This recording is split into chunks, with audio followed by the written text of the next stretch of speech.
Oh, from New York, New York, you are listening to Extra Time. I am Andrew Wiebe with my partners in soccer, David Goss, Matt Doyle. The computers are taking over the world. I don't know if it's AI. I don't really understand AI, but either way, Caitlin Kyle cannot be with us today. She is not here. Some computer issues currently for her. But the beautiful thing is, next week, we are probably, hopefully, maybe, TBD, going to be in person in the studio. How does that make you feel, Dave, as someone who had to spend time in person with me last week? It feels great. I won't be there because I'll be at the GA Cup. So you guys will be there. Yeah. So I'm getting geared up for my favorite time of the year. And I will, in spirit, though, be very excited for you. And I will love being back in the studio with all of you.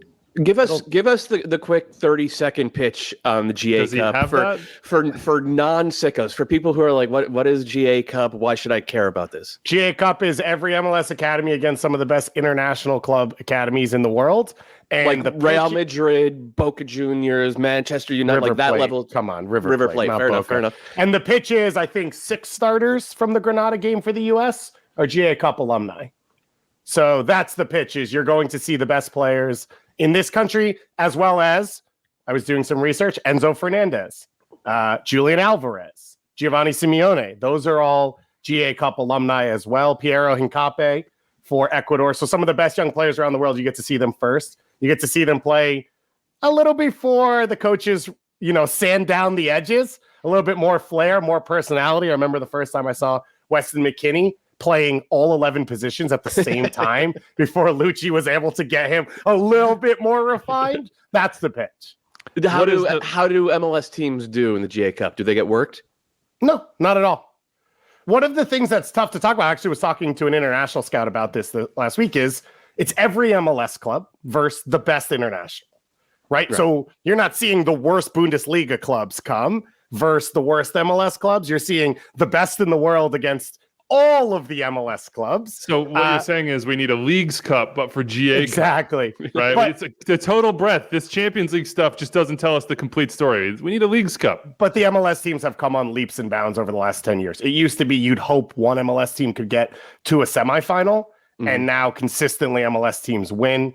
Consistently, they play toe-to-toe with the best teams, and they play their soccer. Like last year, San Jose played River Plate off the field early on in the tournament. Even if you were going to beat a River Plate in the past, you were never going to do it on your terms. You were just going to survive. So we've blown past our 30-second limit. Thereby, I'm declaring to be clear, I got in 30 seconds. There is no limit. Doyle had follow-up questions. There's no limit. I like the Doyle follow-up. He's like definitely the alley-oop there. He's like, so tell me, how do MLS teams do in this competition now? Give me your best factoid so far. What's your best research factoid? Obed Vargas's younger brother is named Abad Vargas, which I just think is perfect. It's basically the same name, switching out the first letter, and apparently he's a baller for the Seattle U15s. There you go. There's a random nugget for you. Tune in. Where can people watch, Dave? I believe on MLS Season Pass on Apple. We're going to do 4 games a day. So there are a ton of games if you're in the Bradenton area and you want to go watch in person, but if not, it fills your entire day. And what else are you doing on a random middle of the week? Yeah, you're watching 4 GA Cup games. Do you feel, is there any sort of mourning in your heart that this is not being held in Frisco? There is, but MLS Next Cup will be in Frisco in June, which is beautiful time to be in Frisco. It's when the weather really levels out in the middle of Texas. So the flowers are blooming because everyone's sweat is pouring into the ground. So it'll be interesting to do a tournament in which the wind is not the MVP and X factor of every single game. So we'll get to MLS Matchday 5 in just 1 second. We do have one little nugget. We didn't know where to work into the show. I guess it's not a little nugget. The USMNT is back. Big time whooping of Granada in Nations League action. El Salvador tonight. 7-1 was the score, Doyle. We've talked about the U.S. over and over and over throughout the years. It's been our bread and butter. I've had a little bit of burnout, but I feel watching this game with Cameron, my elder son, I felt some of it coming back. He's like, Daddy, who are those guys? Who are we rooting for? Why is this our team? And I'm telling him all the stories. And I'm like, Alejandro Zendejas is legit, dude. Like, watch this guy. And then bang, goes out and scores. It was fun. It was fun. Yeah. It was fun. It was they went to Granada and they handled that team in the way that you would expect. or you would hope for. And I think similar to the way that they were handled last summer in the first leg of the CONCACAF Nations League, which is like, it feels like a lifetime ago and feels like so much different. The one thing of note from this game was that Anthony Hudson, and who knows how long he will be the manager for, had the U.S. come out in a 4-2-3-1. So it was a double pivot with Luca De La Torre, who struggled a little bit defensively, and Weston McKennie deep, and Gio Reyna as the number 10. Reyna was mostly invisible. There were a couple of times where I thought Christian Pulisic could maybe have played him in and chose not to. So that was, trying to suss out if there are any chemistry issues was part of the fun of watching this game. But most of the fun was watching the U.S. score a touchdown and an extra point. Ricardo Pepi had a couple. A bunch of guys made their debuts. Zendejas, as you mentioned, is a baller. He's officially cap-tied. There were a few other guys who were officially cap-tied in this one as well. Taylor Booth, and Taylor Booth was a dual national. He could have played for Italy, but he chose the U.S. That's great. That's great. Yeah. My guy Taylor Booth, the Italian international. Love it. It was fun to watch them get on the field again, and of course, they'll be on the field once again tonight in Orlando. We're recording this on Monday, so if you're listening to it on Tuesday or watching it on Tuesday, that'll be last night in Orlando, the U.S. on the field. What might be more interesting is who will be in the stands. Folarin Balogun, U.S., English, and I think Ghanaian, or is he Nigerian descent? Tri-national. He's played for both the U.S. and English youth national teams, much more for England. In fact, he's provisionally cap-tied to England, which means if he is going to represent the U.S., he has to file a one-time switch. Nigerian parents, thank you. He has, there's been a lot of smoke, including from people at and around the U.S. camp, people that I talked to. Cole Anthony and Aaron Judge, those are the people you're talking about? That Balogun, who is one of the top scorers in Ligue 1, for the French top division, both in terms of goal scoring and in terms of like non-penalty, like the underlying numbers really, really like him. He's there on loan from Arsenal. There's a lot of smoke that he's about to file that one-time switch to represent the U.S. Like, he is a dual national recruit on the level of Serginho Dest or Yunus Musa. Like, he's that level of a prospect. I think he would immediately slot in as the number one option at the number 9. It would be a big time get. So watch the game, enjoy the game. Maybe don't get married to the idea of Daryl Dike or Ricardo Pepi being the full-time starting center forward, because it seems like there's going to be some serious competition inserted into the mix real soon. Where do you think Flo is signing his one-time switch papers? At the pool in Orlando? I saw him chucking a football around with a kid. Maybe in a suite at the Magic game. Maybe at spring training. Maybe at that dog bar, chasing maybe at GA Cup in Bradenton, just down the road with David Goss on hand. It's not just down the road. It's on the other side of the state. It's a thing I'm learning, where Sarasota, Florida is located. Connor hit us up, actually, just real quick, and asked, Doyle, you frequently refer to the underlying numbers when discussing your thoughts on team and player quality. He said do a semi-deep dive. I'm not asking for a semi-deep dive. I'm asking for the shallowest possible dive. Yeah. So expected goals allowed. Those are two big ones. Then expected threat. Each different data collection service calls it something different, but expected threat is basically the idea of how many times are you getting into good spots on the field. Because not every time you get into a good spot leads to a goal. So expected goals can sort of a good example would be the U.S. versus Wales in the World Cup. The U.S. got into good counterattacking spots 7 times in the second half. Anybody realistically watching that game would have looked at that and said, man, the U.S. could have had 3 or 4. So expected threat is another one. Then just looking at the type of stuff, like what type of passes are the back line hitting? Yeah, like that's you a could big tell. one. You could tell a lot about a team by what kind of passes they're asking their center backs in particular to play. So that's the top level stuff. And then, you also look at like where on the field are teams drawing their line of confrontation, which is something we'll get into later in this show when we talk about St. Louis. Is there anything I'm missing, David? Because I know you have kind of a rubric as well. I think there's then other stuff when you're talking more specific about players, where you start talking about progressive passes, dribbles, areas. Then you start talking about turnovers and pressing moments as well, which, similar to the line of confrontation thing, is sort of ideas of how teams play without always being able to see it. Or sometimes it doesn't come off in goals, but it is the way that they're able to execute. Heat maps can help with stuff like that as well, of like where the game is played and is it where the team wants the game to be played?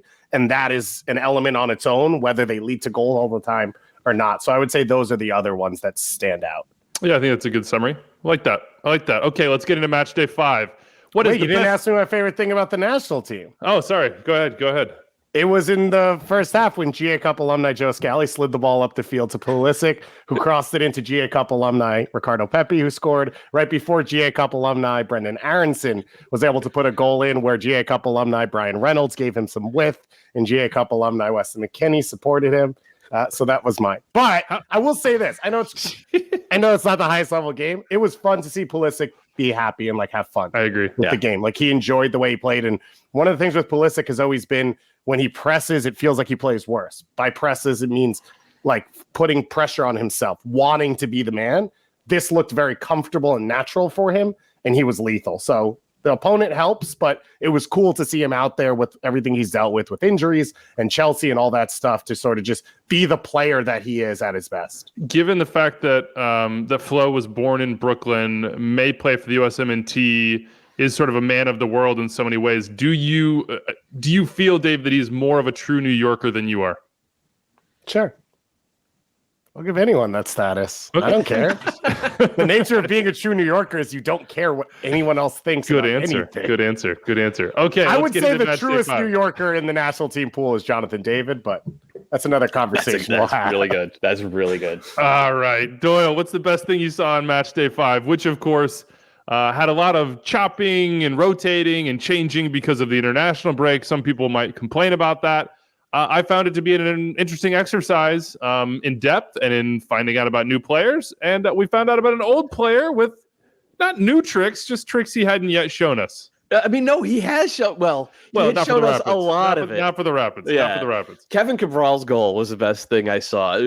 It was not like we've all had a lot of fun with Kévin Cabral. I have certainly more than Doyle had my share of fun with him because he finds a way to miss sitters, but you have to be in the right spot.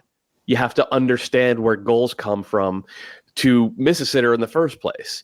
And so the idea is the fact that he misses so many sitters is indicative of a high quality soccer brain. And if you could just break through and give him the type of confidence that he should have as a professional athlete, he will start scoring a good amount of those. And the goal he scored against Austin, the equalizer, which came about the 85th minute or so, it was why you trade for Kévin Cabral writ large. He got out on the break and he's off the back shoulder of poor Nick Lima, who's playing out of position as a center back, and trying to keep track of Cabral on the break, which is difficult because he's a very fast kid. But what makes it really difficult is Cabral throws a triple move at him, outside, inside, and then like perfect across, the diagonal 45-degree run to the corner of the 6 for the pull. Or really, it was a little further out than that, between the 6 and the penalty spot for the pullback from Michael Barrios, and just so coolly one-times it to the far post. Like just ice cold finish, little smile on the celebration. It was such a nice moment for this kid who has struggled so badly over the course of his 2 years in MLS. And it was everything about why so many people have looked at the way he plays the game and think, yeah, he can actually be really good in this league. Like, that was the moment. That is the stuff that he does. And look, if he keeps doing it, then poor Ig Smith and the Rapids front office will look like geniuses. Has not been starting so far, which has been a little bit of a hasn't really flag. been playing. Yeah, a flag for me. It's like, oh, this is taking some time. In that moment, what I like the most is, like, obviously he understands, like, those moments when Nick Lima is checking. Because, like, that's how you put Nick Lima in the blender, is that you sort of show him sure of the field and what movement to expect, and then you just he just flipped it on him 3 different times, and then just standing there to bang it home. I thought you were going to go Willie Agata, not going to lie. Willie Agata scores his first goal for Kansas City. Who was he cursing, do you think, as he looks toward the sky? I mean, he is screaming at the clouds after he puts Kansas City up 1-0. Nobody? I don't know. The soccer god? Why you're the Willie Agata guy. This is I don't. You have to answer Weeby's hamstring question about your guy.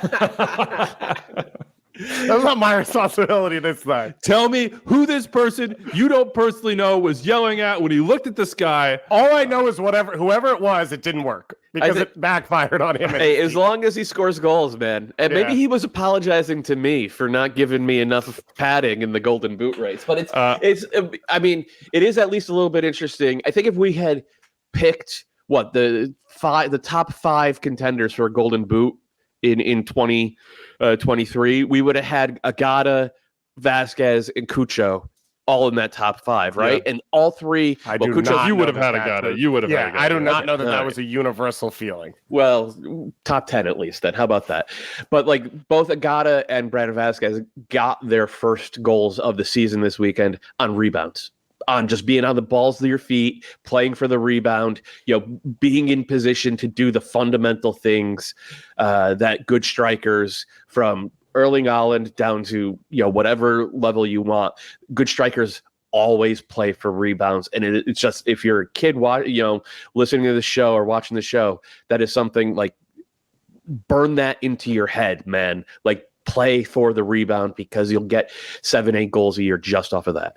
Can I just, last thing, because I don't think we're going to talk Rapids, but Brian Acosta was really good for them in this game. He was. It is going to change the way they play. He's not like for Jack Price, but we didn't know the answer to who plays instead of Jack Price a week ago, and it was Ralph Priso in the last game who struggled against Minnesota. So I think that's pretty big for the Rapids to just feel comfortable playing Acosta every game, because then you can start to settle in to a rhythm with him and Ronan. We also did not cover the Austin side, and we probably won't later on. Any thoughts on that, Doyle? Not a vintage home performance. No, this is so. Cabral finishing that is him regressing to the mean, and Austin getting these kinds of results this year after what they did last year, overperforming their underlying numbers. This is them regressing to the mean in a big way. I want to go back, like, the idea of expected threat. Austin gets into those positions around the side of the box, but then instead of driving to the end line and hitting the types of pullbacks that Michael Barrios hit for the equalizer in this game, they don't have the patterns of play. They don't, have the 1v1 ability from those wingers to actually create that. So they don't. Austin's like, they don't get the opposing backline to turn around and run at their own goal. Instead, they're always pulling it out and, crossing into the back post. So that gives the opposing defenders a chance to look up, get their momentum going away from their own goal, and attack crosses. Like, that is the primary attacking problem with Austin right now. And, they should have the ability to fix it. But there are other issues as well. They're wide open in central midfield. They're undermanned in central defense. Brad Stuver is not playing maybe quite as well as he has the past couple years. Although made a trillion saves in this game. That's fair. He did. Yeah. They were just horrendous defensively. Yeah. And like, that's the thing. Like, Colorado comes into your building and puts you under constant pressure. Mm-hmm. Colorado.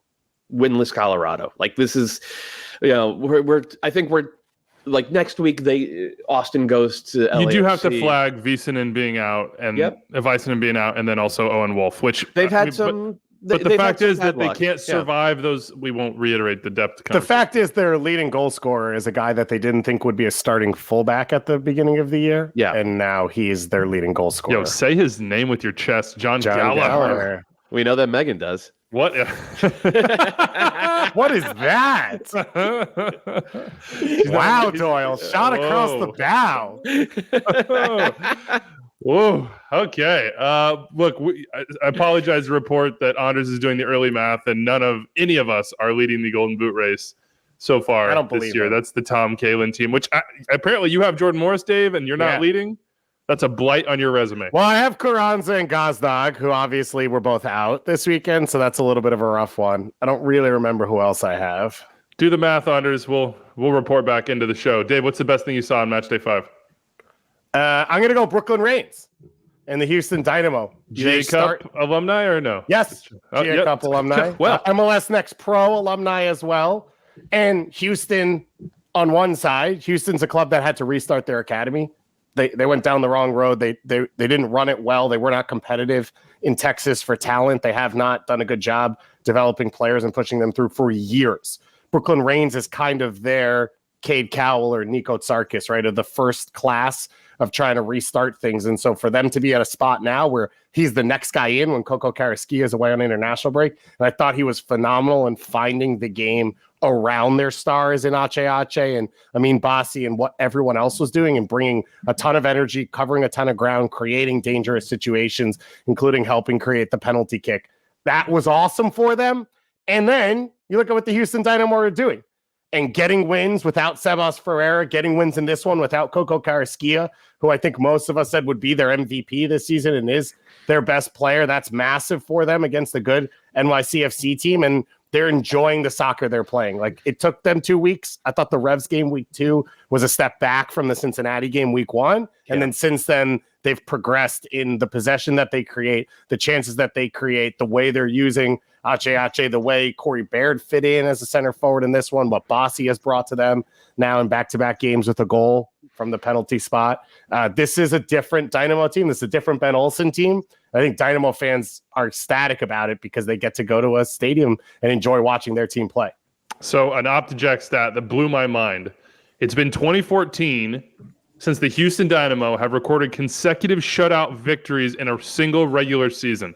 Since March 2014. We're on the Kalen Carr days. Whoa. Yeah, I mean, that is insane. It's a long time. Dwayne, who is a big Houston Dynamo fan, hit us up and said, every Dynamo fan right now, quote, it's a meme, a gif of, I want to believe. You should. It goes back to the underlying numbers thing that we talked about at the top of the show. If you look at the passes those center backs are hitting and how they're moving the ball, and then that allows Ache, who is locked in. He was terrible last year. He is locked in this year. He's getting the ball in spots where he can influence the game. And look, Ache, he's 32, 33 years old. He's older, but he's not past it.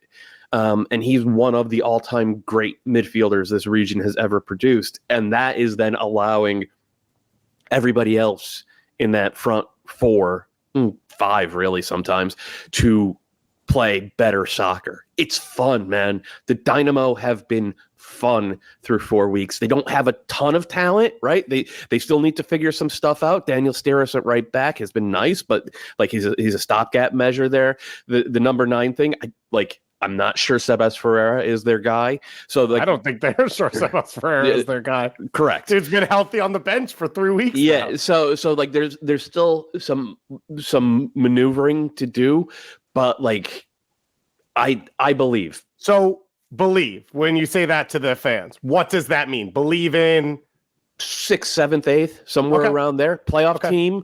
And also, like, they're going to take it on the chin sometimes. They might go to Seattle and lose 3-0 because they're going to try to play. And I think Dynamo fans will actually respect and appreciate that. because they have not seen, as Anders is saying in the chat, go to New England and lose 3-0 because they tried to play and it was early in the season. So like there are going to be games like that, but there are going to be a lot of games like this one and the Austin one where Austin's struggling. NYCFC is really good. The Dynamo were much better than them. Yeah.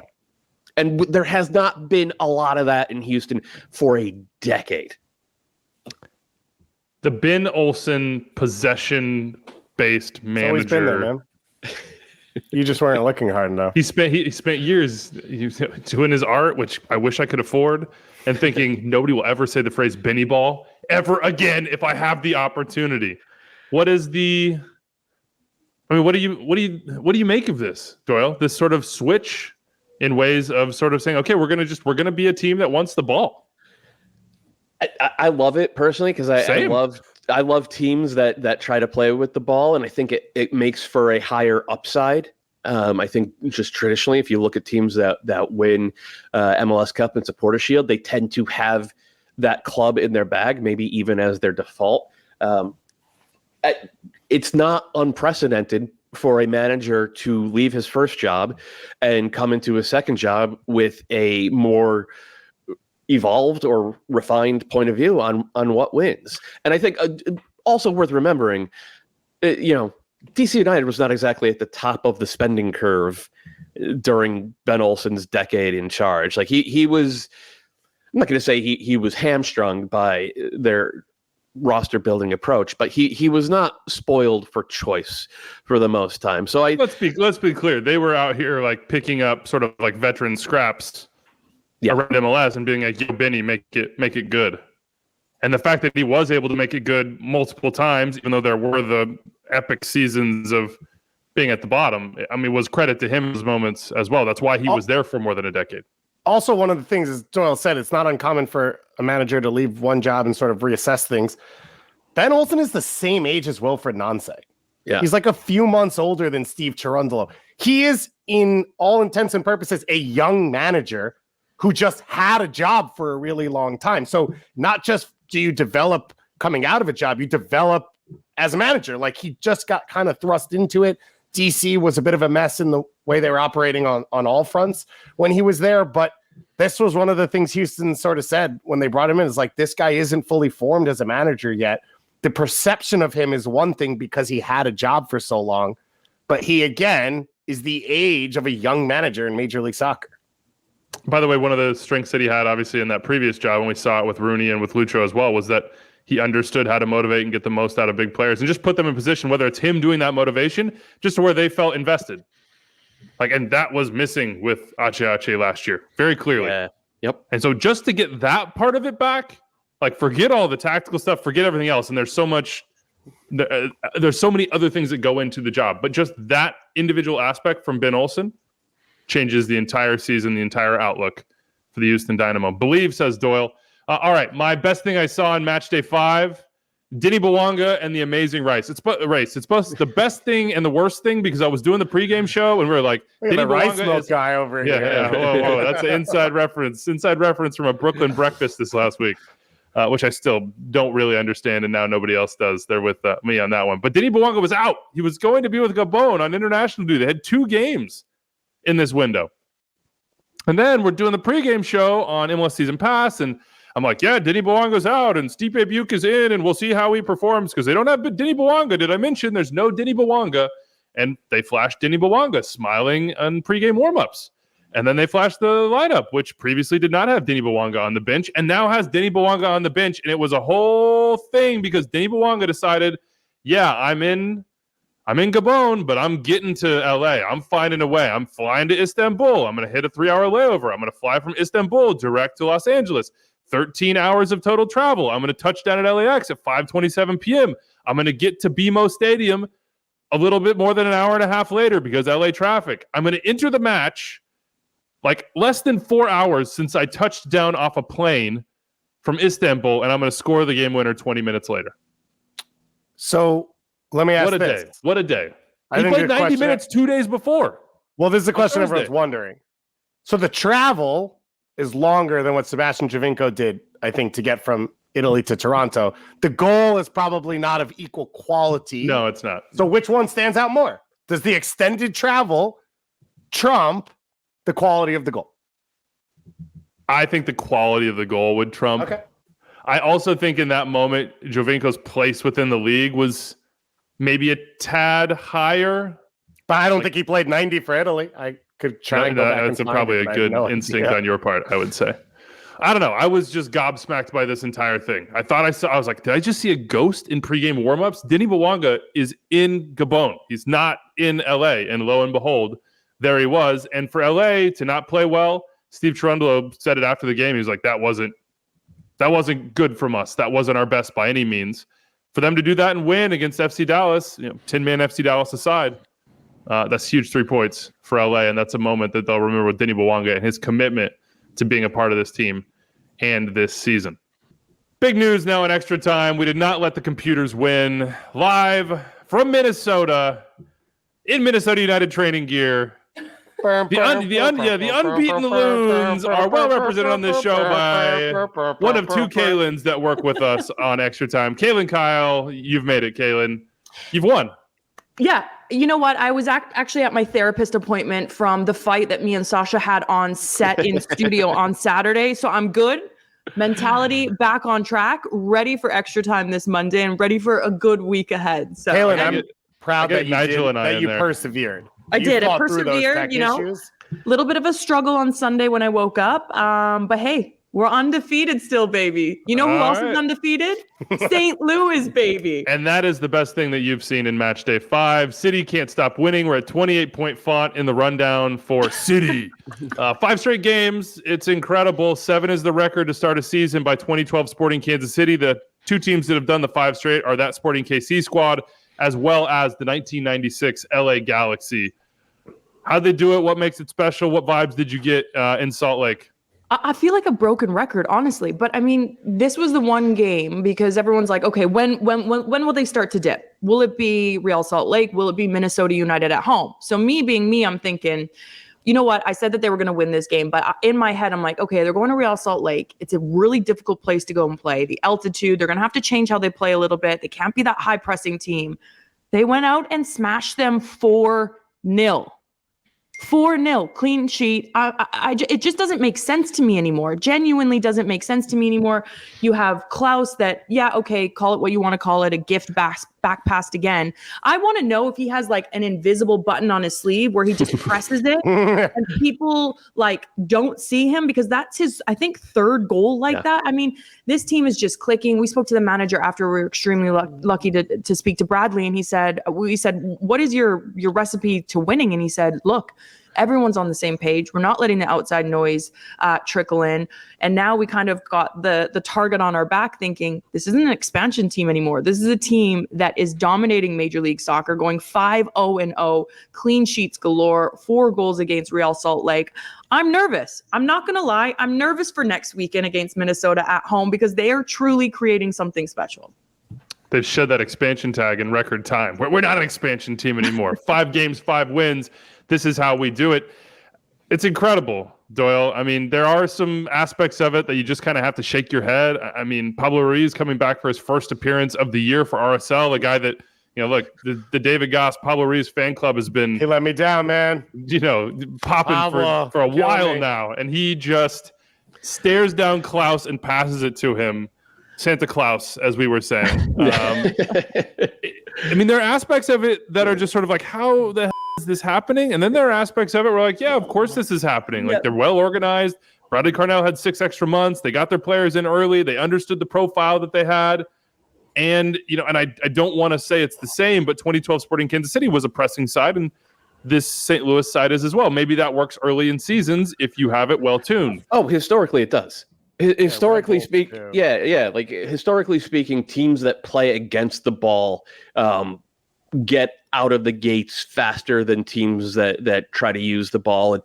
And we've seen that for everything from like the super high pressing Red Bulls teams, though we're not necessarily seeing it this year, to the old school Sporting KC teams, and we've seen that quite a bit, though not this year, from Philadelphia, who's Philly's profile is more like St. Louis's profile. Like they say Bradley Carnell comes from Red Bull, but he's got his team doing more with the ball than this Red Bull team has tried to do over the past 3 years. And I think a lot of what we've seen is that they're just really well coached. Like this team, they obviously got the Klaus signing right. The Leuven signing is right. I had my questions about the Berkey signing, but like it's tough to have questions about that now as well.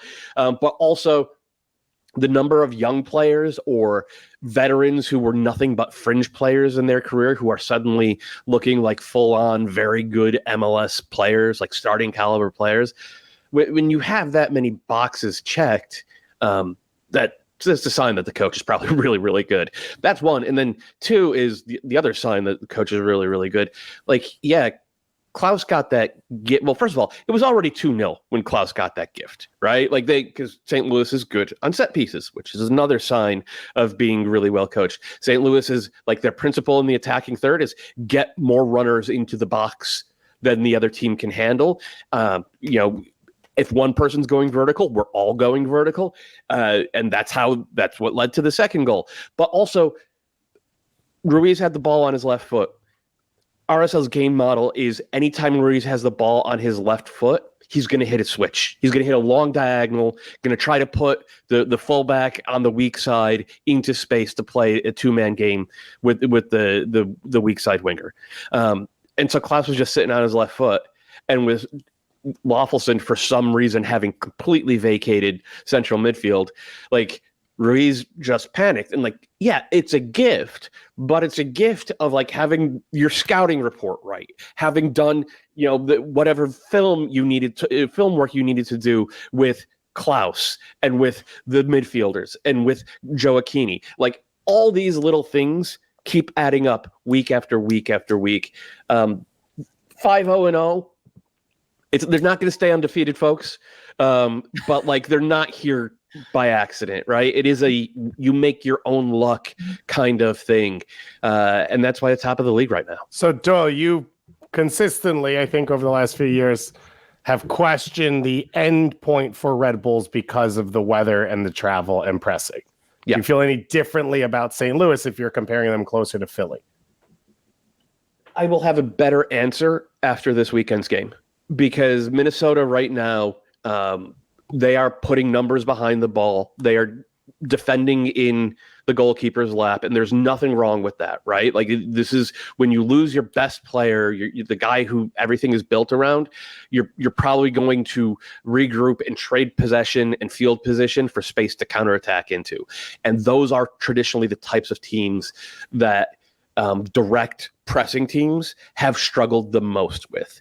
So I want to see how St. Louis handle Minnesota this coming weekend. I think that'll give us some more ideas about what kind of ideas they have with the ball, because they're gonna have to show that in this week. And if you look at their schedule thus far, they started with Austin at home, tried to have the ball. They then had Charlotte. Charlotte is a team that under Latanzio wants to have the ball. They went to the Timbers and they beat the Timbers, and Timbers are not necessarily a team that wants to have the ball, but they're a mess right now. San Jose under Lucci try to have the ball. RSL, I think, felt compelled to try to have the ball, and that all of that kind of plays into the game model that Bradley Carnell has.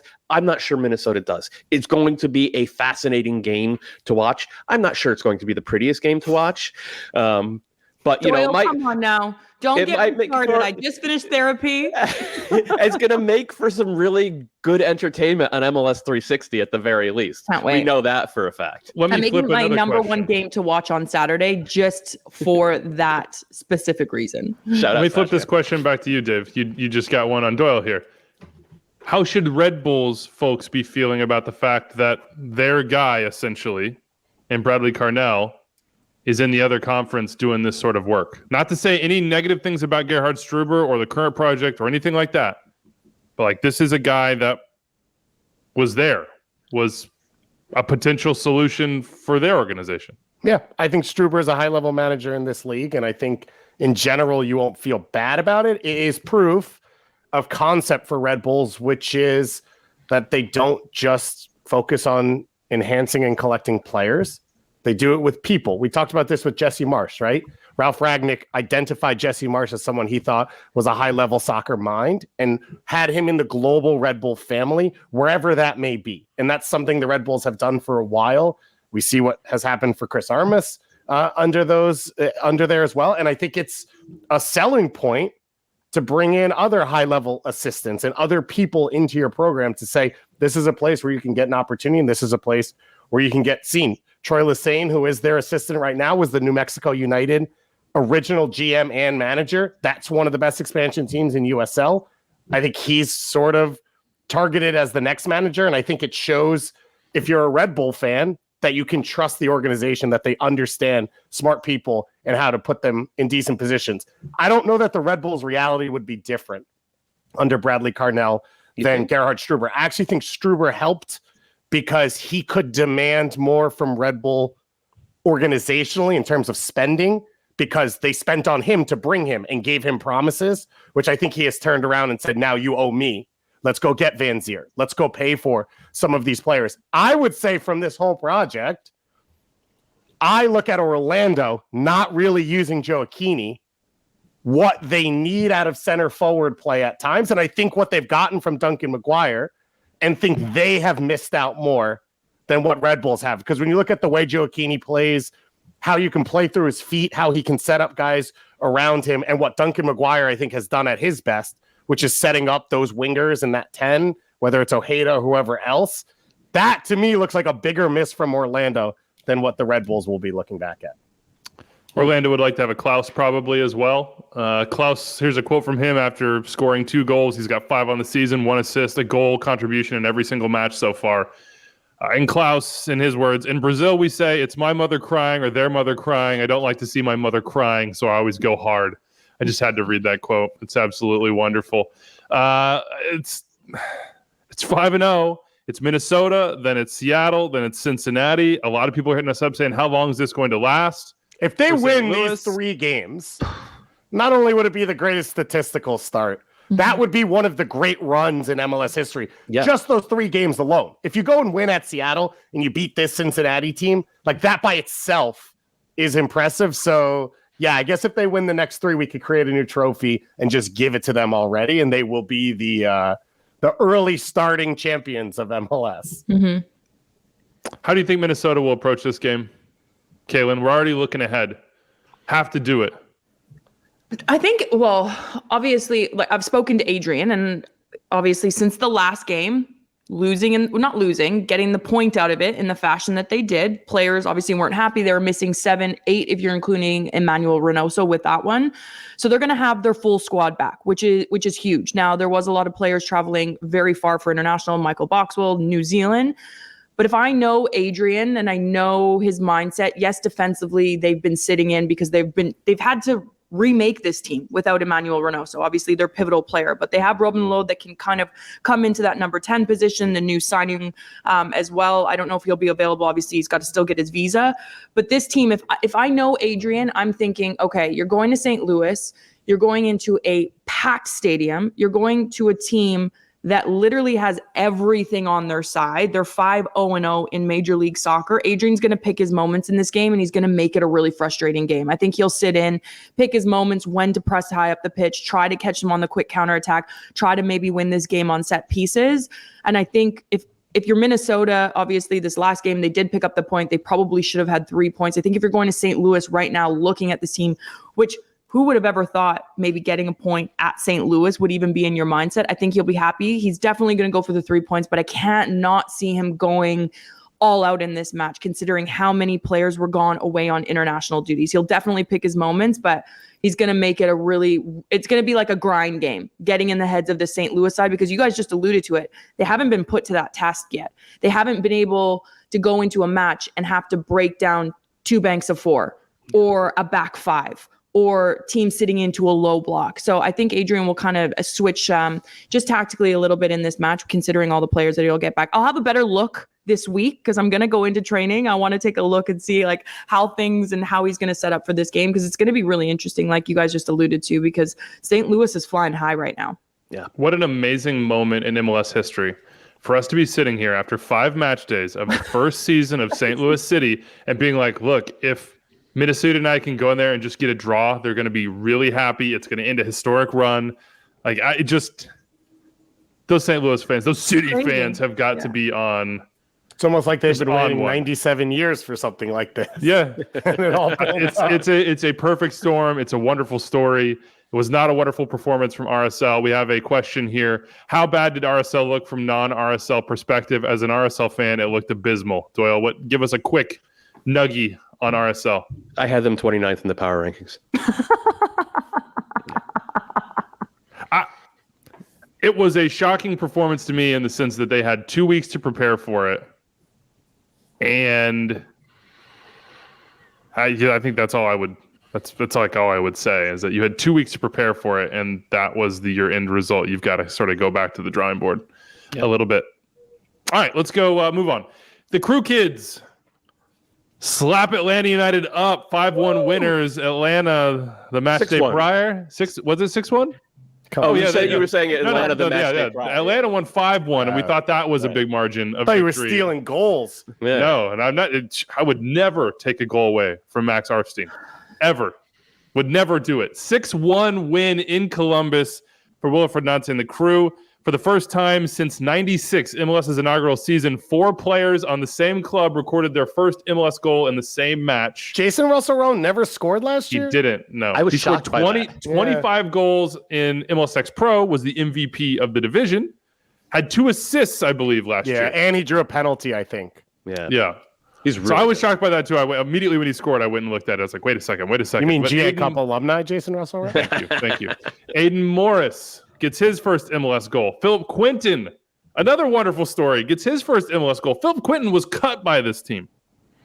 He was not going to be he was an MLS Next Pro guy last year. He's a Columbus-born dude that then I think was raised in Portland, played at Notre Dame, but they signed him to their Next Pro team for the first season, and then he wasn't going to be a part of the club. Wilfred Nancy comes in and says, I think I can work with that. He's working with that. That's the Wilfred Nancy story in a nutshell. Max Arfstein was a San Jose MLS Next Pro guy, 9 goals, 6 assists last year in that league, who got drafted in the Super Draft. I remember when it happened in the Super Draft I was hosting, I'm like, wait a second. This guy was not on any of the boards of availability I was given. Who MLS is this? Super Draft. Yes, throwing me curveballs in the middle of it. He gets his first goal. But Wilfred Nancy said, I can work with that. And here they are, Dave. I mean, this is like probably the biggest Wilfred Nancy hive around outside of Montreal and now Columbus. This is why you hire him. And I know it's an international break, and Atlanta are going to say, oh, hey, look, we were missing XYZ between Giacomakis and Almada and everybody else. But there was no Cucho. There was no Zelrayan. There was no fill in the blank for the Crew. Like, this is what Nancy does. He goes in. It might take a little time, as it did in Montreal. But it didn't. That's the wild part, right? Is like Almada's been there. Sorry, not Almada. Pineda's been there for a year and a half. And Wilfred Nancy in a month and a half, 2 months is able to get, and it's tactical, but it's belief, right? And it's buy-in from young players to say, I believe in you. And Nancy at this point, that is a chip on a player's shoulder to say, if he thinks I can do it, I can do it. Right, this is a guy who has coached some of the best players, has pushed guys on national teams, who has, pushed at the top of MLS. Okay, if he's telling me I can, then I can. And then also putting in tactical plans where the next guy up understands their role, understands how to fit in, understands how to affect the team. And then in this game, in a game where there's a ton of international breaks, Cucho's hurt, it's going to come down to effort. Like, that's sort of a reality with a game like this is whoever comes in and grinds and pushes for it, they're going to get that. They're going to have that advantage. And Nancy got that out of every single player he put on the field. And I think if you're looking at Nancy and you look what he did in Montreal, I like that you touched on young players that, come in with a mindset with a coach that believes in them. But then you're also looking at Nancy in Montreal and how many players that they sold in the offseason because how good of a season that they had in season. So, I mean, you look at Christian Ramirez coming back, first start, 2 goals. I mean, kind of in and out of the lineup overseas, didn't really stick on a team, was scoring goals when he first went over. I mean, scoring goals in Major League Soccer at both clubs that he was at. And then he comes back and he gets a brace here, an immediate impact in that first 45 minutes. I think this side is scary moving forward. And I think international break, I was actually pleasantly surprised because I was looking at some teams' rosters and I was looking at some of the main players that were missing due to international break. I'm like, I wonder how they're going to look. But I think it's really showed us the depth within which side can go the furthest in Major League Soccer, the furthest in the playoffs. And I think Atlanta United showed us exactly what everyone had been talking about in that game. Are they the same team without Almada? Are they the same team without Miles Robinson? Absolutely not. Everything goes through them, and I think that was shown. And I don't even think it mattered that they were playing against the Columbus side. I think we would have probably seen the same Atlanta side if they went up against anyone else in Major League Soccer on the top half of the table. That was very clear, the depth issues at Atlanta. With this Columbus side, I mean, outrageous 6-1 performance against Atlanta. It was so fun to watch. And I think, Wilfred, Nancy, you guys touch on good managers in Major League Soccer. They make or break, especially with a lot of young players on the team, and it shows in international break in the short amount of time he's done it in. Unbelievable. It also shows on opening weekend for MLS Next Pro that there is a avenue here for clubs to use their Next Pro teams to truly advance and develop talent. That is, that's part of this entire process that we're going through as a league, as a soccer nation, is like figuring out the pathway. What is the most effective pathway? And what the most effective pathway for one place, one club, one kid is not going to be the same, but you need clubs to sort of invest and have, experience under their belts doing it to understand what works. And if you're the crew and you're looking at the talent in your area and you're looking at your commitment to doing that and you're looking around Major League Soccer and you're saying, we need a new manager, in the past, you would have had to go out and get somebody who didn't have a job. That's just sort of the way managerial hiring worked in Major League Soccer. Teams weren't going and quote unquote, I was going to say poaching. Poaching's not the right word. Going and attracting managers from other clubs because it fit their project the best and paying what it took to get that done. I hope that that's sort of the start of something there where clubs can find the right pitch. And just like they're trying to get players that fit, they're trying to get coaches. And Wilfred Natse is the right coach. I cannot wait to see what he builds with this crew side in 2023, but long-term as well. I will just add one more thing. Kalen brought up Christian Ramirez, and when he came in, it was sort of like, oh, they're going to play two forwards. Are they not? Yeah. They just have flexibility. That was the point from the start, was they can if they want to. They have 3 different center forward profiles in Russell Rowe, Ramirez, and Cucho. They can play 2 together. They can play 1. They can move Cucho wide. They can play Zelarayan out wide. Like, they have a ton of different ways to play. And Nancy proved in Montreal that he will be flexible and he is able to use talent in different ways, and he is able to shift based on game plan, but he will keep his DNA no matter what it is. And I think that's really exciting for Columbus, because the question then becomes, oh, you bring guys back in, like, how does everyone play? And it's like, he will find ways to get everyone minutes that they need. And he has historically been successful even when changing pieces in and out. And if you continue to create opportunities for young players and you do sell them or you do push them to national teams, you need to be able to do that. And he's shown he already can. Kaylin alluded to it, Doyle, but quick note on Atlanta here.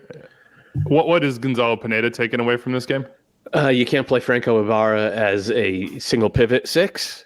I think he's had a decent start to his season, but he's not a guy who can run a midfield like that, at least not at this point in his career. And then just longer term, they are still struggling under the weight of some imprudent signings over the past few years. Like, this roster is going to undergo more surgery in the next 2 windows, probably significantly more surgery. So it's a wake up call in the way that what Thiago Almada did last week was a wake up call for the league. This loss to follow it up is a wake up call for Atlanta. Yep. All right, Jordan Morris goes bananas against Sporting Kansas City. We already talked Willie Agata. He gets his goal and gets nothing more. David Goss's Jordan Morris gets 4 goals as a number 9 rotation. That's how we go. Joe. 4 goals. Rui Diaz is out. Obviously, Abera is hurt. Jordan Morris is your 9. Jordan Morris is doing 9 things. He's making incredible runs to split the center backs. He's getting to crosses on the back post. He is running the line and finding the margins on the opening goal. He turns clean in possession and then wraps the ball around the goalkeeper, like things that he hasn't really been asked to do for a really long time. He obviously was a forward at Stanford. So to be able to step in, and now you look at Seattle, and I've said this a couple times, I think they have the most depth in replacing starters in Major League Soccer. You had Rui Diaz out, Eber creating goals, scoring goals. Now Eber gets hurt. Rui Diaz comes back in. You're fine. Rui Diaz goes to international. Now Jordan Morris going to put up a 4 spot in a Western Conference game. Like, that's why Seattle are Supporters Shield contenders, because they can replace starters over the course of the season, whether it's rotating for other competitions, international, or injuries, at a level I don't think anyone else in Major League Soccer can do.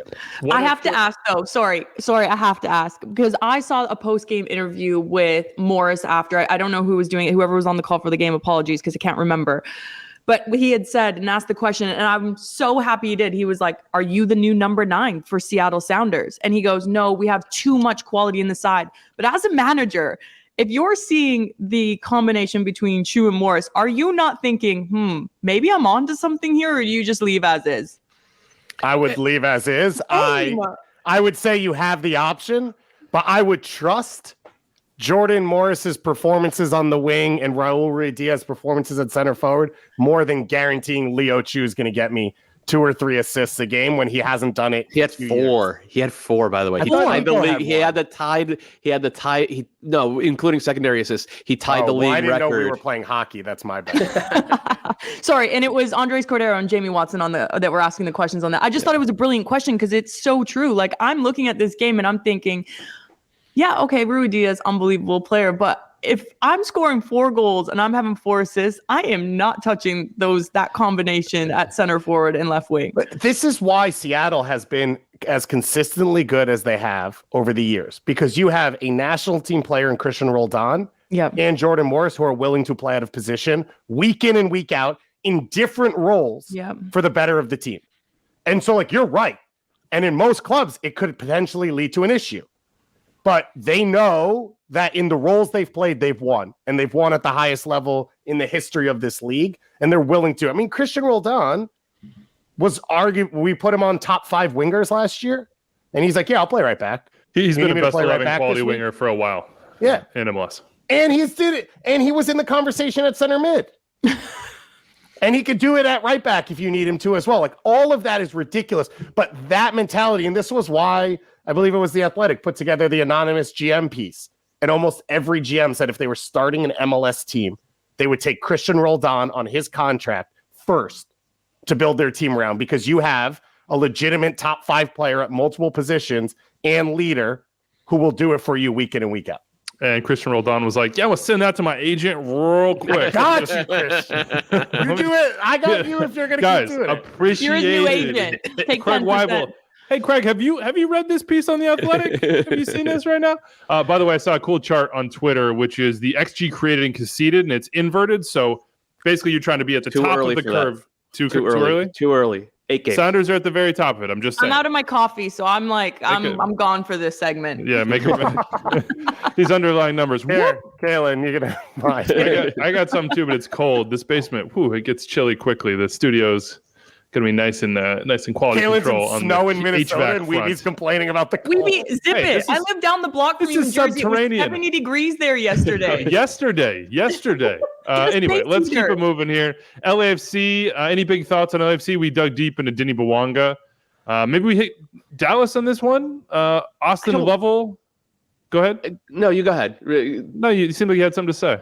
I don't think you can take too much away from either team from this one, because Dallas were playing without 2/3 of their starting central midfield, which is that's a lot for them. And they still haven't worked in Giovanni Jesus at right fullback, which is a lot for them. And then the red card changed everything. I think the best thing you can take away from it, from a Dallas perspective, is like, even when they went down to 10, they were dug in. They clearly have, like, Nico Estevez clearly has buy-in from that whole squad, which is important. As David has said, as we've all said, like, belief is like the number one thing that you have to start with. And then with LAFC, it's just this is what a Shield winner does. You play like crap, you still find a way to win 2-1. There is some news. Tom Bogert, Tommy Scoops, says that LAFC are finalizing a deal to sign a Poland youth international midfielder from Leeds United. 21-year-old was on loan with Ibiza. But we'll see. 18 caps with the Poland U21s. Ibiza to LA. That's a lifestyle. Right. Yeah, that's not bad. Not bad. All right, our 2222 player of the match day is Nuck If You Buck, Noel Buck, 17-year-old from New England Revolution. He started all 5 games on the season so far. Doyle, I had to laugh at this tweet from Delta Falcon. Quote, Revs have a legit academy now? 3 exclamation marks. Players who can hold their own and sometimes outperform the pros, and even Bruce plays them? 2 exclamation marks. Thoughts on how this changes our long-term prospects? Just 1 question mark there. I would have expected a question mark and at least 2 exclamations, but did not get it. What do you think, man? 3 homegrowns in the starting lineup. I know it's international break, but also Noel Buck, the 17-year-old, is clearly a Bruce dude. I mean, he's clearly the starter, right? And then Panayotou and Batraterovic also getting the starts. They changed the formation a little bit. They've been playing a diamond all year. They played sort of a flat 4 with Buck and Polster as deep lying guys. It's a very clear indicator of the progress that this league has made in terms of player development. Because, as you said, as the tweet said, you can throw 3 teenage central midfielders out there, or midfielders in the way that they played in this one, in a highly competitive MLS game, and they don't get overwhelmed. And this is something that we would not have seen even 3 years ago. So it's huge, and it just keeps increasing year after year after year. The investment that MLS teams have made into these academies. And as for Buck himself, like he scored the game winner. It was deflected. It was a one-time shot, I think, off of a half-cleared corner type of lucky goal that you get when you make your own luck by keeping pressure on and earning set pieces and all that sort of good stuff. What was more impressive was, like, he's been playing as a shuttler in a tight 4-4-2 diamond this year, which is similar but not entirely the same skill set as playing in a double pivot where it's kind of a pulley system. If Matt Polster's going, then Buck has to have the awareness to stay, and you have to have the awareness in terms of not just what's in front of you but what's around you, because suddenly for a moment you're playing as a number 6, and there just aren't a lot of 17-year-olds that can do that. And so I would say, if you're a Revs fan out there, enjoy him in 2023. I do not think you will be watching him in Major League Soccer in 2024. And just piggybacking off your point there, I think one thing, we were talking about the MLS Next Pro and the academies, obviously now. It's so important. Obviously, I was really lucky to be at Inter Miami for 3 years and kind of see on ground firsthand how they deal with that, because it was always your academy players would train in the afternoon. This was years ago, and then now they all train at the same time, same pitches. And at Inter Miami, I'm talking about Inter Miami anyways, they share the same meal room. The academy kids see how the first team players are training in the gym. So it's like you're aspiring to be there. You're there, which you don't see a lot, right? So you're seeing how the pros train. You're seeing how the pros eat. You're seeing how the pros recover. Even little things that outsiders might not be aware of, rolling out, stretching before, proper hydration, what they're eating. And this is so important, because I never had that as a player. I never had, the nutrition. It's literally right in front of them now, where they can go up to a first team player and say, hey, what are you eating there? Or how are you properly taking care of your body? And these first team players are literally training the next generation to take their spot. And I think that is so cool what they're doing in Major League Soccer. I mean, incredible training facilities, incredible playing pitches, incredible world-class weight rooms. I mean, these players never, ever had that before. So anyways, I just want to say shout out to Major League Soccer for doing that, and all these Major League Soccer teams, because these kids don't know how lucky they have it. I was shoveling snow off my backyard to be able to play 365 days out of the year. So incredible. They're so built lucky. Kayla. Yeah. Shoveling snow builds character. I hire that out now. There's no way I'm picking up a shovel. But want to shout, name drop, Kurt Analfo, who's been a big part of building this out for the Revs, Rob Becerra, who they pulled in to help the academy, and Shalri Joseph. Because Shalri was their first class of let's build a competitive Revs academy team that will help us recruit. And Shalri was the face of that, of both what Kalen talked about, teaching professionalism, teaching young players what it takes, but also showing that the academy can be an option for players. Players were leaving New England to go play at other academies because it was not a way to get to the pros or a way to be the best soccer player you could be. And Shalri under Kurt Onalfo was really the difference for that. And now you have coaches, which is one of the biggest things we're seeing, who can help you bridge the gap. When Noel Buck comes to the first team, it is not just you're a pro now. You figure it out. You have a coach in Shalri who's checking in, who's making sure you're developing, you're continuing to do these things. And that's pretty massive. And I think that's a big part of why the Revs have been good. If Carlos Gil is playing, I think the Revs are going to be very good and can do many things in the Eastern Conference and beyond. When he entered with the Revs down 1-0, he immediately put the ball on a platter, a freaking platter, for Gustavo Bo, scores the goal, turns around. If he's not on the field, I'm less convinced. Dave, I need you to answer this and answer it quickly. Go USA hit us up and said, are the Revs closer to winning the Shield again or finishing 10th again? Which would you say? End of the year, which is closer, the Shield or 10th? I would say 10th, not in like a negative way, in like I don't think they're going to be a top half playoff team, but I think they're going to be a clear playoff team that will be confident going into the postseason. Okay. All right. Speaking of teams in and around the Shield conversation, at least in previous years, maybe not right now, Jim Curtin's words after a 2-1 loss to Orlando at home, Doyle, were going to get better. Is this a case of CCL overcomplicating the start to their season and adding a wrinkle that they're not dealing with well in the league? I mean, that Montreal loss is a little bit of an outlier, I think, just given the circumstances. This one may be less so, though. You can look at the international break. You can look at Andre Blake being out. Mike Thomas hit us up and said, here's my overreaction. He's obviously a Union fan. 1, Shield ain't happening. 2, hope form is good going into playoffs. Already writing off that regular season excellence. 3, let's see how CCL goes, but don't get your hopes up. And 4, Open Cup may be our best shot at a trophy. Calm down, Mike. But where do things stand for the Union right now? Well, first of all, to Mike and all Philadelphia fans, Joel Embiid is not the MVP. He's just absolutely not. I have him 3rd on my ballot. I have Giannis number 1. I have Nikola Jokic number 2. And Joel the Troll not going to show up in the playoffs against the Celtics again. You know that 100% this year. Second of all, calm down, man. Like we see this from the vast majority of teams, MLS teams, who have to juggle CCL play and MLS league play at the start of the year. Struggle is more often the default.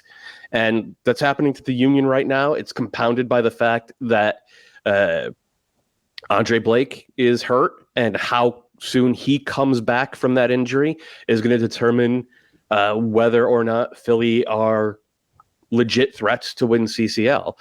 As for the best chance at a trophy this year, I don't actually think it'll be the Open Cup, because I don't think the Union will play their starters. I don't think Jim Curtin will play their best team in the Open Cup unless they get to the semifinals. I think they are a threat to win anything that they seriously pursue, though. That does include Leagues Cup, that does include CCL, and that will include the playoffs, which they will make. What if the way this whole thing went was Jim Curtin coached a bad Philly team to like 4 Open Cup finals, could never win one.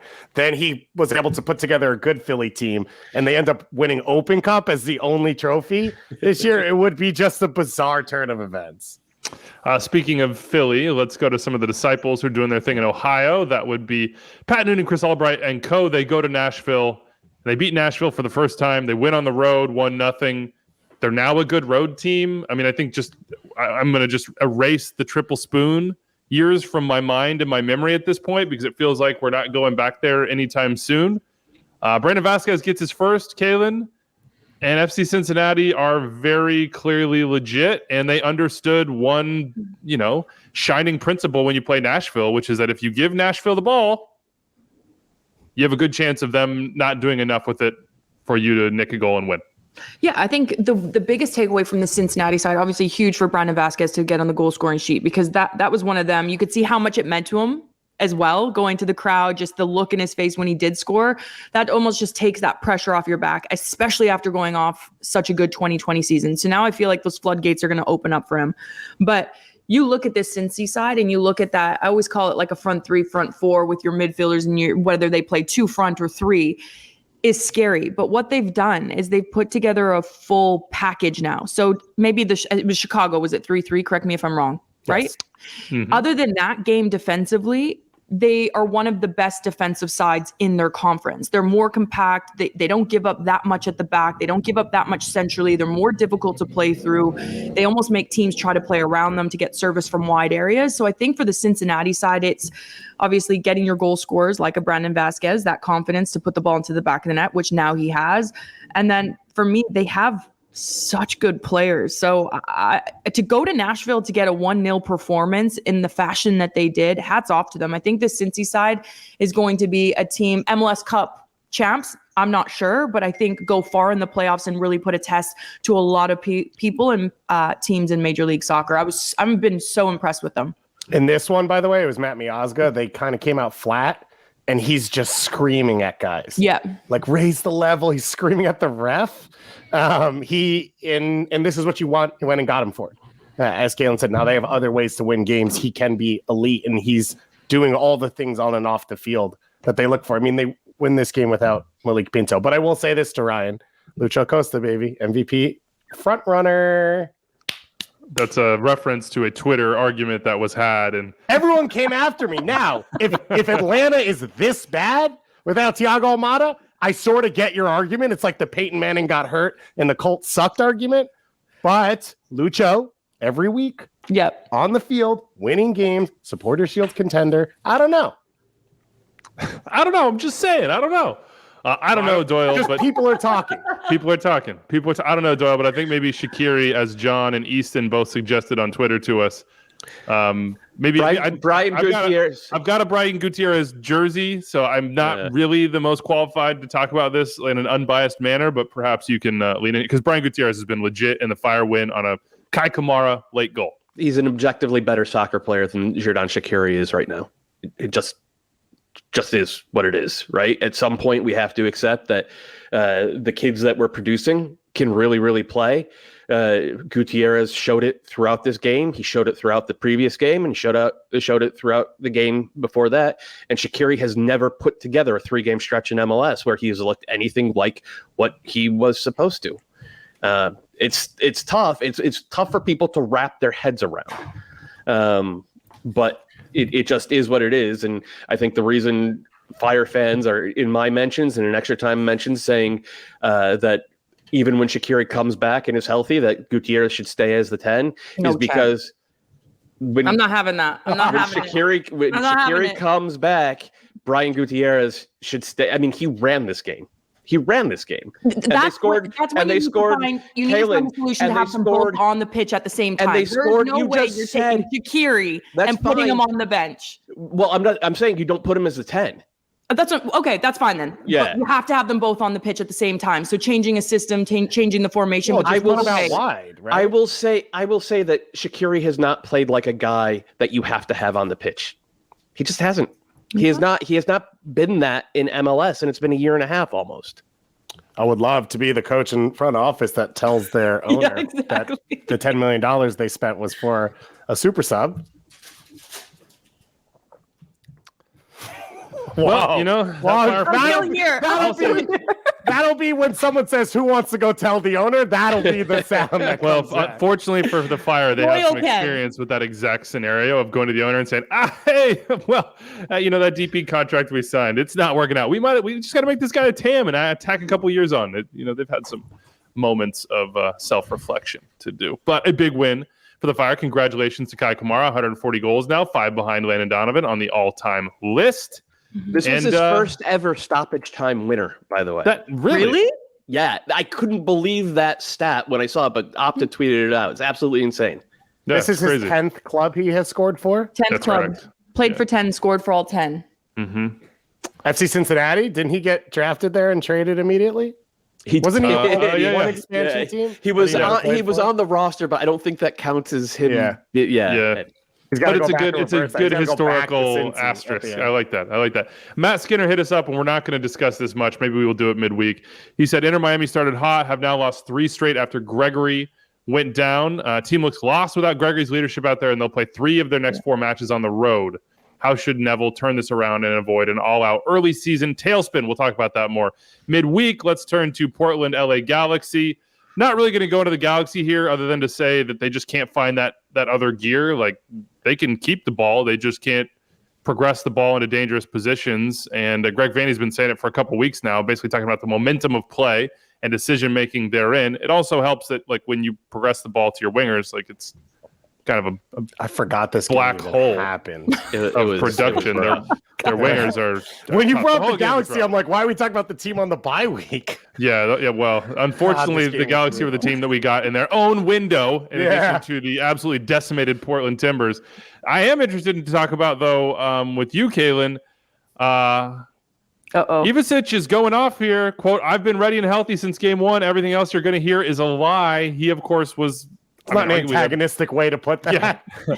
Yeah. He was their best player maybe last year, the goalkeeper. He has not been playing. Gio Savarese afterwards had a very long quote that I can't read. Ryan Clark over at the Argonian does an incredible job covering the team. You're going to go read the full thing there. Here's the snippet quote from Gio. "It's unfortunate that a player would go and talk to a reporter in that way. He's still an important part of our team. Sometimes players say these things because they're too emotional." There's a lot of ellipses in there, so a lot of breakup of that quote. What do you think about what's going on here between coach and player? Player saying, "I'm good to go." Coach saying, "Actually, he's not good to go. I don't know what he's talking about." Gio said within that larger quote, the context was basically that he's coming back from an injury. We didn't think he was quite ready based on how much he trained, and we didn't want to get him injured. So we started David Bingham. And then David Bingham got hurt in this match for the Timbers as well. It was a whole thing. As a player, I will say this: whether you agree, disagree, like your manager, hate your manager, like your organization you're playing for, you never say anything to the media. You go about your business. And that to me makes a good player great. And that to me makes a good player great within the locker room and respecting your teammates. Because at the end of the day, your coach is there to make the final decisions. You are not. So if the coach does not think you are ready to go, unfortunately, you can't go out to the media and say, "Hey, I'm ready to go." Keep that internally. Have that conversation with your brother, your sister, your best friends, and vent to them. I just think for me, if I'm a manager and I'm seeing that, I'm nipping that straight in the bud and saying, "You do that again and you won't see the pitch for 3 or 4 weeks," because that only ends up poorly internally with the rest of the players thinking, "Oh, okay, well, if I'm vocal to the media, if I'm vocal to someone in the media like any of us that maybe will tweet something or say something on a show, it just puts more turmoil in Portland where it doesn't need to be." The reason why they're struggling is they have a load of injuries. Evander, a big signing player that's come in, getting injured, so hopefully he'll come back. There is so many key components to this Portland side. I think they'll be able to turn it around once they have everyone in. But for me, that's a frustration going to the media and saying, "I'm ready to go." I don't know. I don't like it as a player. I don't like it. I'm not having it at all. And if I'm the manager and ownership, I'm nipping that straight in the butt. I know it's nothing super, super negative, but that is like a turning point where that could turn into something very negative within the locker room. Also, calling the coach a liar seems pretty negative to me. That does seem super negative. To do that coming off your only start of the year where you gave up 5 goals.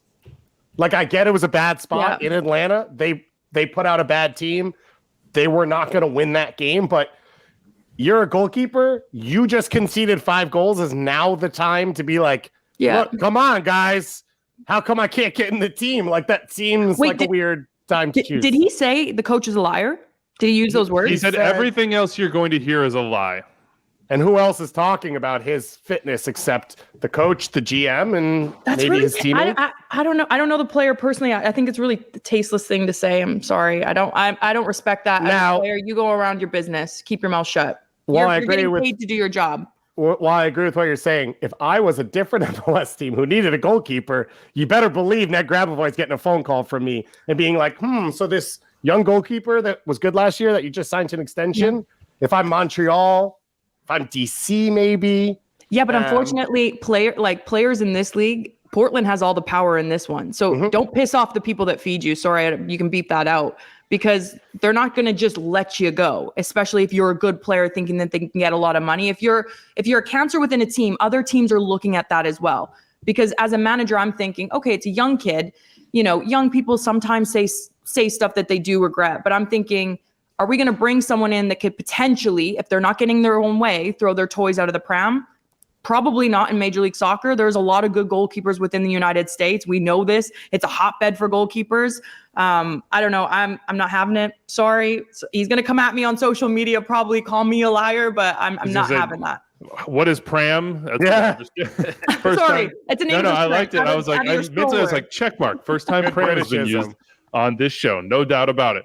Yeah, it's a whole thing, and it is reminiscent to me of last year, pre-playoffs, into the offseason with Eric Williamson as well. There just have been some moments in Portland that make you scratch your head a little bit so far, and obviously their season not going super well. Red Bull Charlotte, I think, is the only other game we haven't hit here.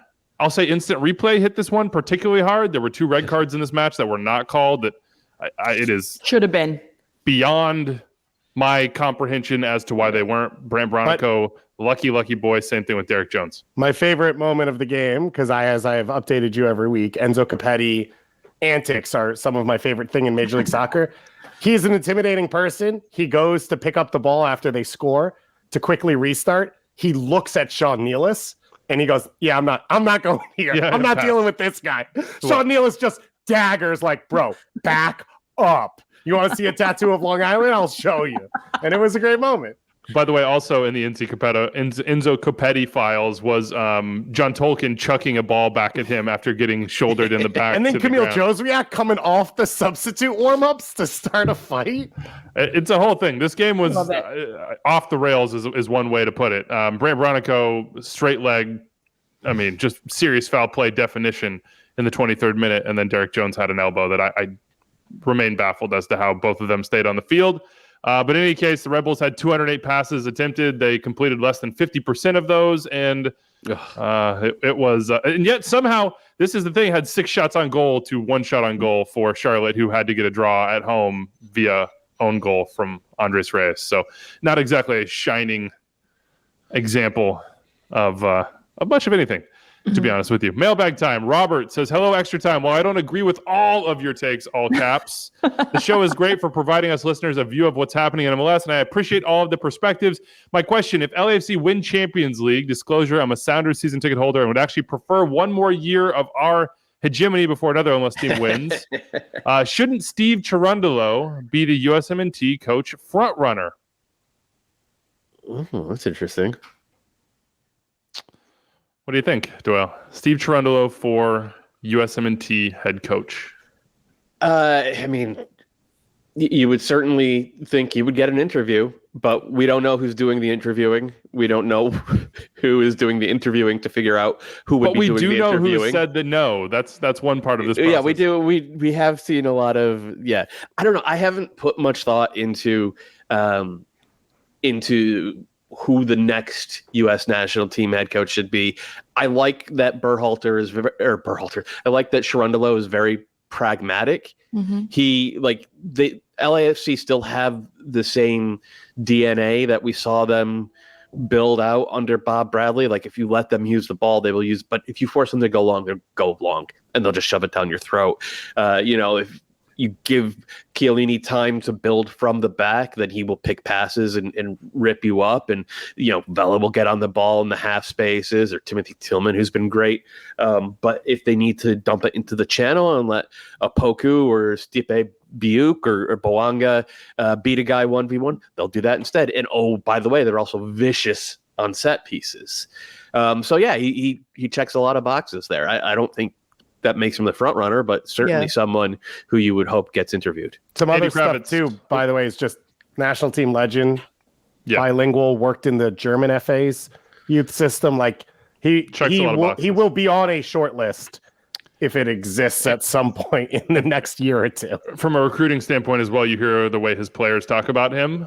From Carlos Vela throughout the entire squad, there's a huge amount of respect that he has garnered from those guys. And I think you've just nailed it. If anything is needed within that U.S. men's national team right now, it's respect and getting everyone on the same page, that they can't allow outside noise to disrupt what's going on there, because they have too many good players, and this is the golden generation for U.S. men's national team going into 2026. I'm still going Thierry Henry, though. Could be Henry, could be Petra Vieira, TBD. Andy Kravitz hit us up. He's a new listener. He says, great show, new listener, first-time caller, new to soccer. What is MD5? I put that in the tweet. It's match day 5, Andy. Maybe we got to do some translating here. What's a designated player as well? Thanks. I'll hang up and listen. This is a sign that maybe we should reconsider our sickos only mantra and, widen widen the pin, so to speak. I don't know, but we'll do some education for you. Tim Hester, though, said he arrived at soccer fandom later in life. He was playing FIFA. That got him interested in MLS. After becoming engrossed, he went to check out a game. And it's at that point he became a super fan, adopted DC United, loves the Kickers as well. In the midst of that growing enthusiasm, he says he discovered our podcast on YouTube, and he's absolutely loved it ever since. The insights and banter are always entertaining, and it means a lot to him in particular because he doesn't have friends that enjoy the beautiful game in the same way that he does. So he says, for that reason, More friends right here. Exactly. This is what he's saying. This is like my perfect email. He says, for that reason, I look forward to you guys' broadcast, like getting together with some friends. You add to the sense of community, and I look forward to the sport growing domestically so that more will come to know just how awesome soccer is. Andrew, did you write this? Yeah. From your burner account? I'm Tim. You have channeled everything I would write if I was going to. I'm not going to lie. Email defining what I want this show to feel like. I don't think Weeby is creative enough to choose DC as the team he would write the burner out of. I just don't think he'd even do it. As someone who's traveling to Richmond later on this year, Richmond's a good city. Yeah, I take offense at that. Taylor from Total Soccer Show has already hooked me up with the good recommendations. So I could have written this email if I wanted it's amazing, to, Dave, though. but it was real. This is really kind and super cute. You guys do a really good job, though. I'm delighted to be part of it. Tim, that's what we want from this show. We want it to feel like a group of friends, and we all love the same thing. And, we talk for 90 minutes twice a week about, North American soccer. But Tim did ask 90 minutes. Anders is hoping. Yeah, he's hoping. Tim did ask if we have a good way to watch or is there a podcast on the Open Cup? He's fallen in love with the U.S. Open Cup. So opencup.us is my starting point for anybody who loves the Open Cup. Check them out on Twitter. They also have a great website. They cover it from back to front. Is there a podcast you guys know of other than Extra Time that goes super deep on the Open Cup? I don't. If somebody has it, hit us up. And then there are this a bunch is of just games streaming on Bleacher Report this year. Yeah, good call. This one I just had to do some research, but I like it. Fred Klein says, is it possible for two teams to have alternate kits to commemorate each side of a common event? For example, the Whitecaps and Sounders could have a kit about, quote, the pig war, where the Whitecaps would be pickled pig's feet and the Sounders would be bacon. And I was just curious to know if anybody got this email. I did the research, so I just wanted to, maybe there's a Canadian aspect here, Kaylin. No? I have no idea what this is even on about. I have no idea. Pigs war. I'm Googling right now. Nope, never heard of it. Got it? So the Pigs War is from like the 1859-1860 zone. It was a fight over the area around Vancouver Island between the British and the U.S. There was a who's going to have control over this area, and a pig was apparently killed by an American farmer who had sort of he'd been encamping on an island he wasn't supposed to be on, and interesting. And yeah, there was I don't know. You can go read about it. This email was awesome in its way that it made me learn what the Pigs War is. So sorry to San Jose fans and Toronto FC fans. We did not hit your teams on this show. San Jose, I guess Toronto better off for it. San Jose maybe too, actually. Okay, that's enough. We did. There we go. Check mark. We'll see you midweek, everybody. Thanks to Kaylin for defeating the machines. Shout out to Jaquil Marshall-Reddy. Yeah, and first start of the season, first appearance, I think, of the season. A little surprising. All right, we're out of here. Enjoy your week. Adios.